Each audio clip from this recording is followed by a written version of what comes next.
সর্বশেষ ব্যক্তি। কিছু লোক আছে এমন যাদের জীবনে পাপও আছে আবার পুণ্যও আছে। তারা পাপের কারণে জাহান্নামে যাবে, তবে নেকামলের কারণে শাস্তি শেষে জান্নাতে প্রবেশের সুযোগ পাবে। কিয়ামতের দিন পাপের কারণে গুনাহগারদের জাহান্নামে নিক্ষেপ করা হবে, কিন্তু একটা সময় আল্লাহ তাআলা নিজ রহমতের প্রাধান্যের কারণে ঘোষণা করবেন, জাহান্নামের শাস্তি ভোগকারীদের মধ্যে যাদের সৎকর্ম রয়েছে, যাদের কপালে সিজদার চিহ্ন আছে, তাদের জাহান্নাম থেকে বের করে নিয়ে এসো। আল্লাহ রাব্বুল আলামিনের এই আদেশ পাওয়া মাত্র ফেরেশতাগণ কিছু মানুষকে জাহান্নাম থেকে বের করে নিয়ে আসবেন, তাদের এক বিশেষ প্রকারের পানি দ্বারা গোসল করাবেন। আর এই সর্বশেষ ব্যক্তিটি হামাগুড়ি দিয়ে জাহান্নাম থেকে উঠে এসে একটা সুন্দর গাছ দেখতে পাবে। তখন সে ওই গাছটার ছায়ায় বসতে চাইবে, সেখানে একটু পানি পান করতে চাইবে, বলবে এর বেশি কিছু আর চাইবো না।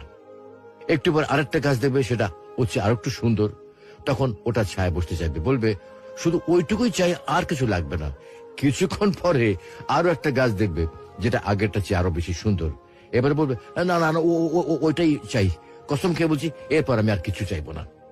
এইভাবে গুটি গুটি পায়ে জান্নাতের দিকে এগোতে থাকবে। কিছুক্ষণ পরে সে উঁকি দিয়ে জান্নাতের ভেতরটা একটু দেখবে, আর আল্লাহর কাছে একটুখানি সময়ের জন্য জান্নাতে প্রবেশের অনুমতি চাইবে। তখন আল্লাহ বলবেন, তুমি প্রত্যেকবারে আর কিছু না চাওয়ার অঙ্গীকার করেছো, অথচ প্রতিবারে ওয়াদা ভঙ্গ করছো। বস্তুত মাটি দিয়ে পূর্ণ হওয়া ব্যতীত আর কিছুতে